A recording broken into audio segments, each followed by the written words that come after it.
కన్న తల్లిని చంపేసి ఇంట్లోనే పూడ్చిపెట్టిందట. ఎంత గొప్ప కూతురో చూడుర్రిగ. లవర్ ఉన్నాడు, లవర్‌తోని కలిసింది.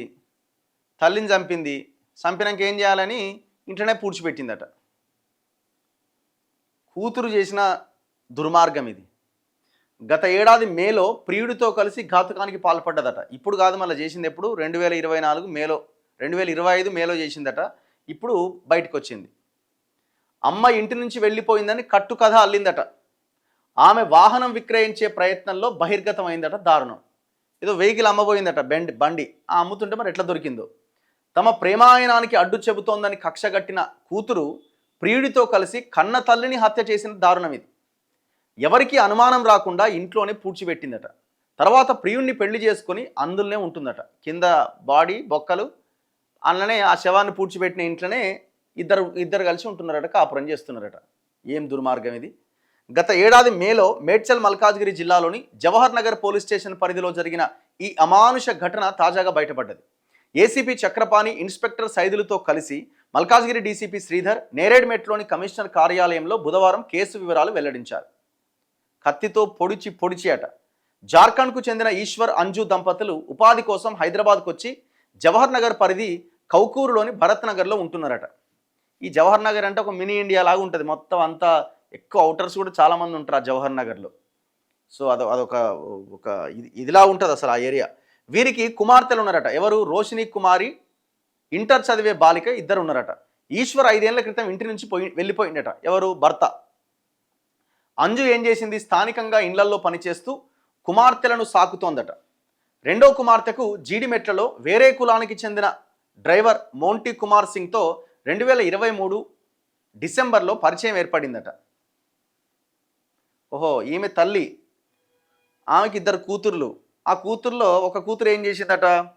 ఈడు ఉన్నాడుగా మోంటీ అనే ఒకటితోటి ప్రేమాయణం కొనసాగించిందట.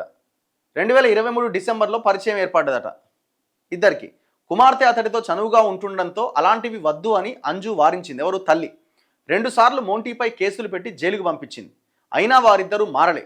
పథకం వేసి గత ఏడాది మే 12వ తేదీన వారిద్దరూ ఆమెను కత్తితో పదే పొడిచి హతమార్చారు. అప్పటికి బాలిక వయసు 17 సంవత్సరాలే. మైనర్ అమ్మాయి చంపేసింది. శవాన్ని గదిలో మంచం కింద దాచిపెట్టిరట. ఆమె ఫోన్ను ధ్వంసం చేసిరట. ఓ సంస్థలో పనిచేస్తున్న అంజు పెద్ద కుమార్తె రోషిని సాయంత్రం ఇంటికొచ్చి తల్లి ఏది అని ప్రశ్నించిందట. పని ఉందని, ద్విచక్ర వాహనం మీద బయటకు వెళ్ళిందని, ఫోన్ స్విచ్ ఆఫ్ వస్తోందని ఆ చిన్న బిడ్డ, చంపిన బిడ్డే ఆ అక్కకి చెప్పింది. ఏం చేసిరు తర్వాత? ఆ రోజు రాత్రి శవాన్ని దాచిపెట్టిన గదిలోనే మోంటీ సోదరి కలిసి ఉన్నారట. వీరు ప్రేమికులు అని తెలిసి రోషిని కూడా ప్రశ్నించలేదట. మరుసటి రోజు ఆమె ఉద్యోగానికి, అంటే అక్క పెద్దగా వాళ్ళ రిలేషన్లో ఉన్నారని చెప్పి పట్టించుకోలేదట. మరుసటి రోజు ఆమె ఉద్యోగానికి వెళ్ళిన తర్వాత వాళ్ళిద్దరూ అదే ఇంట్లో అంజు శవాన్ని పాతిపెట్టిరట. ఆ బైకును దాచిపెట్టిరట. సాయంత్రం రోషిని వచ్చి సిమెంటు ఎందుకు వేశారు అని ప్రశ్నిస్తే ఎలుకలు బొరియలు చేస్తున్నాయని చెప్పిరట పాతిపెట్టిన తర్వాత. ఈ క్రమంలోనే తల్లికి చిట్టి డబ్బులు 83,000 రావాల్సి ఉందని బాలికకు తెలిసి డబ్బు తీసుకుందామని రోషినికి చెప్పగా ఆమె అంగీకరించిందట. చిట్టి నిర్వాహకుడు ఎఫ్ఐఆర్ చూపిస్తే డబ్బులు ఇస్తానని చెప్పడంతో తల్లి ద్విచక్ర వాహనంపై వెళ్ళి అదృశ్యమైనట్లు రోషిని 2025 అక్టోబర్ 12వ తేదీన జవహర్ నగర్ పోలీసులకు ఫిర్యాదు చేసిందట. ఇప్పుడు ఆ బండి పట్టించింది మొత్తానికి. తర్వాత ఏమైంది?